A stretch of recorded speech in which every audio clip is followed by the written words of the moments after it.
আসসালামু আলাইকুম সম্মানিত দর্শক, আমার সাথে বসে আছেন হাসান এবং তার চাচা।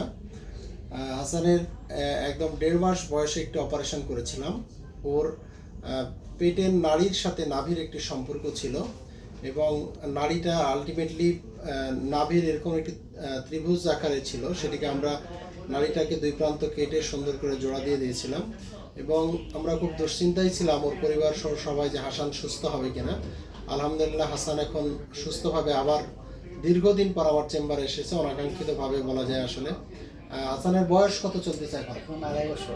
2.5 বছর চলে না? এখন তো অনেক বড় হয়ে গেছে। মাশাআল্লাহ, কথা বলতে আপনার অনুভূতি কি হঠাৎ করে এই দেখে? না, আমি তো স্যার আপনার প্রতি আমার আত্মবিশ্বাস ছিল, তো আমি তো আপনি খুঁজছিলাম কালকে এখানে ফোন দিয়ে জানতে বলে আপনি এখন আছেন। আচ্ছা। পরে আমি কালকে রাত্রে সিরিয়াল দিয়ে দিলাম কি আসতেছি, আমার পুরাতন রুগী আছে, তো 2 নম্বর সিরিয়াল পাচ্ছিলাম, আজকে আসলাম। তা আমি তো খুবই হ্যাঁ খুব খুশি। তাছাড়া আমি এই হাসপাতালে যত কটা রুগী আনছি মাশাআল্লাহ সুস্থ হয়েছি ইনশাআল্লাহ।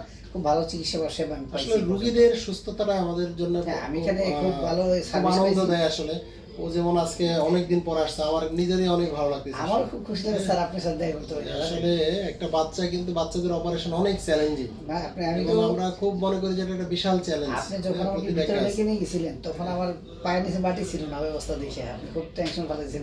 আমাদের জন্য দোয়া করেন যে আমরা ইনশাআল্লাহ, অবশ্যই। হাসানের মতো বড় আরো অনেক অপারেশন করতে পারি। হাসান, ওইদিকে একটু দেখো তো, ক্যামেরাতে একটা হাসি দাও, হাসি দাও তাবু, সুন্দর করে হাসি দাও। হাসি দাও। পারবা? ঠিক আছে, ধন্যবাদ আপনাকে।